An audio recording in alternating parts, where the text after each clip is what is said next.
માંડવી તાલુકા પંચાયત ખાતે 77માં પ્રજાસત્તાક પર્વ નિમિત્તે માંડવી તાલુકા પંચાયત મધ્યે સામાજિક ન્યાય સમિતિના ચેરમેન કાંતાબેન દીપક શિરોખાના હસ્તે ધ્વજવંદન કરાયું હતું।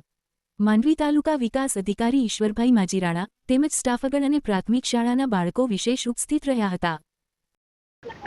ગણતંત્ર દિવસની હું આપ સૌને શુભેચ્છા પાઠવું છું। આજના તાલુકા પંચાયત કચેરી માંડવી મધ્યે તાલુકા પંચાયત કચેરીના ચેરમેન શ્રી કાંતાબેનના હસ્તે ધ્વજવંદન કરવામાં આવ્યું, તેમજ 77માં પ્રજાસત્તાક દિન નિમિત્તે તેમના વતીથી તાલુકા પંચાયત માંડવી કચેરી વતીથી અહીં પધારેલા મહેમાનો તેમજ અહીં પધારેલા અલગ અલગ શાળાઓમાંથી આવેલા બાળકોને પણ શુભેચ્છાઓ પાઠવવામાં આવી।